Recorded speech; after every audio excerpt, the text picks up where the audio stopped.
വിശകലനങ്ങളൊക്കെ ഒരു വശത്ത് നടക്കും.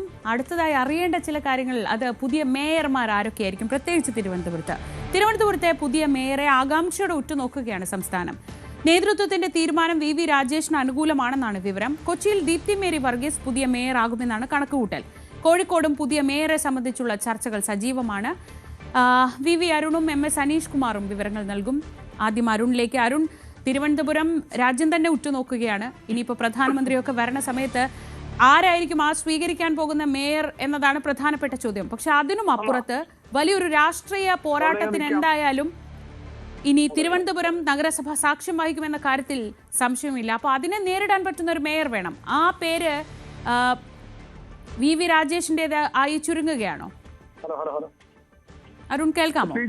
അങ്ങനെയാണ് കരുതേണ്ടത്. വി രാജേഷ് എന്ന പേരിലേക്ക് BJP എത്തിയേക്കും. ഇപ്പോൾ അത്തരമൊരു തീരുമാനം BJP നേതൃത്വത്തിൽ എടുത്തിട്ടില്ല. പക്ഷേ വി രാജേഷിന്റെ പേര് തന്നെയാണ് അവിടെ മുൻഗണനയുള്ളത്. രണ്ട് കാരണങ്ങളാണ്. ഒന്ന്, വി രാജേഷ് BJPയുടെ സംസ്ഥാന സെക്രട്ടറിയാണ്. നേരത്തെ കഴിഞ്ഞ കൗൺസിലും പൂജപ്പുരയിൽ നിന്ന് വിജയിച്ച കൗൺസിലറായ ആളാണ് വി രാജേഷ്. ഒരു പരിചയം കൂടി വി രാജേഷിനുണ്ട്. ഒരു ആ രീതിയിൽ BJPയിൽ സ്വീകാരന്റെ മുഖം, RSSന്റെ വലിയ പിന്തുണയും വി രാജേഷ് ഉണ്ട് എന്ന് വേണം മനസ്സിലാക്കാൻ. അതുകൊണ്ട് തന്നെ വി രാജേഷ് മേയറായുള്ള സാധ്യതയാണ് ഇപ്പോൾ ഏറെ ഉള്ളത്. കരമന അജിത്ത് നേരത്തെ നെടുങ്കാട് വാർഡ് കൗൺസിലറായിരുന്നു. അതിനു മുമ്പ് കരമനയിൽ നിന്ന് ജയിച്ച ആളാണ്. ഇത്തവണ വീണ്ടും കരമന കൗൺസിലറായി മാറിയ കരമന അജിത്തിന്റെ പേരും പരിഗണനയിലുണ്ട്. 25 വർഷമായി കൗൺസിലറായിട്ടുള്ള ഗോപൻ, MR ഗോപന്റെ പേരും ഉണ്ട്. പക്ഷേ കൂടുതൽ സാധ്യത അവിടെ വി രാജേഷ് തന്നെയാണ്. മറ്റൊരു പേര് ആദ്യഘട്ടത്തിൽ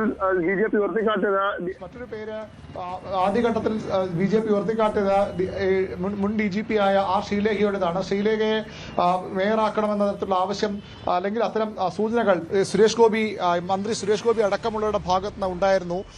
ശ്രീലേഖയെ മത്സരിപ്പിച്ച് തന്നെ മേയറാക്കാനാണ് അത്തരം ചർച്ചകൾ സജീവമായ BJP കേന്ദ്രങ്ങൾ ഉണ്ടായിരുന്നു. പക്ഷേ ഇപ്പോൾ അതിനൊരു സാധ്യത കുറവെന്ന് വേണം BJP കേന്ദ്രങ്ങളിൽ നിന്ന് ലഭിക്കുന്ന സൂചന. നിയമസഭാ തെരഞ്ഞെടുപ്പിൽ ശ്രീലേഖയെ മത്സരിപ്പിക്കാനാണ് BJPയുടെ ഇപ്പോഴത്തെ നീക്കമെന്നറിയുന്നു. വട്ടിയൂർക്കാവ് മണ്ഡലം കേന്ദ്രീകരിച്ച് അവർ ചില റോഡ് ഷോയൊക്കെ നേരത്തെ സ്ഥാനാർത്ഥിയാവുന്നതിന് മുമ്പ് തന്നെ നടത്തിയിരുന്നു. അങ്ങനെയെങ്കിൽ വട്ടിയൂർക്കാവിൽ BJPക്ക് വലിയ വിജയപ്രതീക്ഷയുള്ള ഈ തദ്ദേശ തെരഞ്ഞെടുപ്പിൽ വലിയ നേട്ടം അവർക്ക് ഉണ്ടാക്കാൻ കഴിഞ്ഞ വട്ടിയൂർക്കാവിൽ ശ്രീലേഖയെപ്പോലെ ഒരു പ്രധാനപ്പെട്ട വ്യക്തിയെ ഫീൽഡ് ചെയ്താൽ ഒരുപക്ഷെ വട്ടിയൂർക്കാവ് ജയിച്ചു കയറാമെന്നൊരു പ്രതീക്ഷയാണ് BJPക്കുള്ളത്. നേരത്തെ കുമ്മനം രാജശേഖരൻ അടക്കമുള്ളവർ മത്സരിച്ചെങ്കിലും വി രാജേഷിനെ പോലുള്ളവരൊക്കെ മത്സരിച്ചെങ്കിലും ജയിക്കാൻ അവർക്ക് കഴിഞ്ഞില്ല. പക്ഷേ ശ്രീലേഖ വരുന്നതോടുകൂടി പ്രത്യേകിച്ചും ഈ തദ്ദേശ തെരഞ്ഞെടുപ്പിൽ വിജയത്തിന് പിന്നാലെ ശ്രീലേഖയെ വട്ടിയൂർക്കാവിൽ ഇറക്കിയാൽ അത് ഗുണം ചെയ്യുമെന്നൊരു കണക്കുകൂട്ടൽ BJPയുടെ സംസ്ഥാന അധ്യക്ഷൻ അടക്കമുള്ളവർക്ക് ഉണ്ട് എന്ന് വേണം മനസ്സിലാക്കാൻ. അങ്ങനെയെങ്കിൽ ഒരുപക്ഷെ ശ്രീലേഖ മേയറാകുന്നത് സാധ്യത കുറയും. ഒരുപക്ഷെ അവരെ ഡെപ്യൂട്ടി മേയർ സ്ഥാനത്തേക്ക് പരിഗണിച്ചേക്കാൻ. ഡെപ്യൂട്ടി മേയർ തിരുവനന്തപുരം നഗരസഭയിൽ വനിതാ സംവരണമാണ്. അതുകൊണ്ട് തന്നെ അവരെ അവിടെ പരിഗണിക്കുകയും വി രാജേഷിനെ മേയർ സ്ഥാനത്തേക്ക് കൊണ്ടുവരികയും ചെയ്യും. വി രാജേഷ്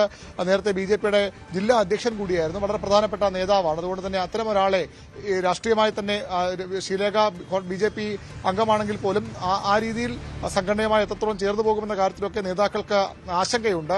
അവരെ പൂർണ്ണമായി നിയന്ത്രിക്കാൻ കഴിയുമോ? അവർ വലിയൊരു പദവിയിലിരുന്ന അധികാര സ്ഥാനത്തിരുന്ന ഒരു വ്യക്തിയാണ്. അവരെ ആ രീതിയിൽ നിയന്ത്രിക്കാൻ കഴിയുമോ എന്ന സംശയമൊക്കെ ചില BJP നേതാക്കൾ ആശങ്കകളായി പങ്കുവയ്ക്കുന്നുണ്ട്. അതുകൊണ്ട് തന്നെ ഒരുപക്ഷെ വി രാജേഷിന് തന്നെ പാർട്ടി നേതൃത്വത്തിലുള്ള പാർട്ടിയുടെ സംസ്ഥാന സെക്രട്ടറിയായ അതുപോലെ RSSന്റെ പിന്തുണയുള്ള വി രാജേഷിനെ മേയർ സ്ഥാനത്തേക്ക് കൊണ്ടുവരികയും ശ്രീലേഖയെ ഡെപ്യൂട്ടി മേയറാക്കുകയും ചെയ്യും. അതിനുശേഷം അവരെ വട്ടിയൂർക്കാവ് നിയമസഭാ മണ്ഡലത്തിൽ പരിഗണിക്കാമെന്നാണ് BJPയിലെ ആലോചന. ഒരു കാര്യമുള്ളത്, BJPക്ക് ഇപ്പോഴും കേവല ഭൂരിപക്ഷം തിരുവനന്തപുരം നഗരസഭയുടെ കൌൺസിലിൽ 50 കൌൺസിലർമാരാണ് BJPക്കുള്ളത്. അവർ ഒരു 51 ആണ് കേവല ഭൂരിപക്ഷത്തിന് വേണ്ടത്. അതിനുള്ള ചരടുവലികളും BJP കേന്ദ്രങ്ങൾ നടത്തുന്നുണ്ട്. 2 സ്വതന്ത്ര സ്ഥാനാർത്ഥികളുണ്ട് കൌൺസിലിൽ. അവരിൽ ആരെങ്കിലും ഒരാളുടെയെങ്കിലും പിന്തുണ ഉറപ്പാക്കാം. ഒരുപക്ഷെ 2 പേരുടെ പിന്തുണ, ഒന്ന് സ്വതന്ത്ര സ്ഥാനാർത്ഥിയാണ്, മറ്റൊരാൾ കോൺഗ്രസ് നേതാവായ റിബലായി മത്സരിച്ച ആളാണ്. അതുകൊണ്ട് തന്നെ 2 പേരുടെയും പിന്തുണ ഉറപ്പാക്കാൻ കഴിയുമോ എന്ന് BJP ശ്രമിക്കും.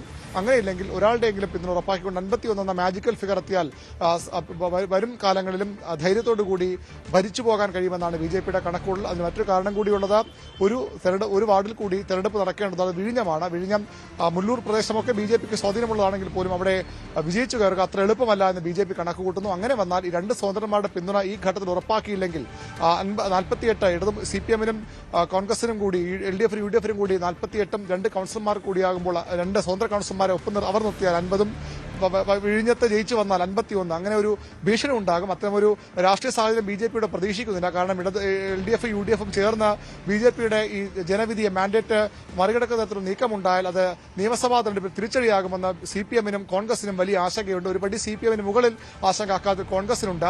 CPM ആകട്ടെ ഒരു വേള ഒരു സ്വതന്ത്ര പിന്തുണ നൽകിക്കൊണ്ട് LDF UDF കൂട്ടുകെട്ട് BJP അകറ്റി നിർത്താൻ ശ്രമിച്ചുകൂടെ എന്ന തരത്തിലുള്ള ചർച്ചകൾ ഉയർന്നു വന്നിരുന്നു. ചില നീക്കങ്ങൾ CPM-ന്റെ പ്രധാനപ്പെട്ട നേതാക്കൾ നടത്തിയെങ്കിലും കോൺഗ്രസ് അതിന് കൈകൊടുക്കാത്ത സാഹചര്യമുണ്ട്. അത് തങ്ങൾക്ക് തിരിച്ചടിയാകും. BJP അകറ്റി നിർത്തിയതിന്റെ ക്രെഡിറ്റ് ഒരുപക്ഷെ നിയമസഭാ തെരഞ്ഞെടുപ്പുകളിലും CPM ലഭിച്ചേക്കാം. പക്ഷേ കോൺഗ്രസ് അവിടെ CPM-ന്റെ B ടീമായി പ്രവർത്തിച്ചു, അല്ലെങ്കിൽ CPM ഒത്തുചേർന്നു എന്ന ഒരു ധാരണ ഉണ്ടാകും. നിയമസഭാ തെരഞ്ഞെടുപ്പിൽ തിരുവനന്തപുരത്തെങ്കിലും വലിയ തിരിച്ചടിയാകുമെന്ന് കോൺഗ്രസ് മനസ്സിലാക്കി. അങ്ങനെയാണ് കോൺഗ്രസ് സഖ്യ നീക്കം തുടക്കത്തിലെ മുളയിലെ നുള്ളിക്കളഞ്ഞത്. ഏതായാലും അത്തരമൊരു സാഹചര്യം BJP ഇപ്പോൾ പ്രതീക്ഷിക്കുന്നില്ല. പക്ഷേ ഭാവിയിൽ എന്തെങ്കിലും എതിർവികാരങ്ങൾ ഉണ്ടായാൽ, എതിർ നീക്കങ്ങൾ ഉണ്ടായാൽ അത് തടയിടാൻ ഈ രണ്ട് കൗൺസിലർമാരെയും ഒപ്പം നിർത്താനാണ് BJP ആലോചിക്കുന്നത്. അത്തരം ചർച്ചകൾ സജീവമായി തന്നെ നേതൃത്വത്തിൽ ആരംഭിച്ചു കഴിഞ്ഞു. അവരുടെ പിന്തുണ BJP ഒരാളുടെയെങ്കിലും പിന്തുണ BJP ഈ ഘട്ടത്തിൽ ഉറപ്പിക്കുന്നുമുണ്ട്. ശ്രീജ.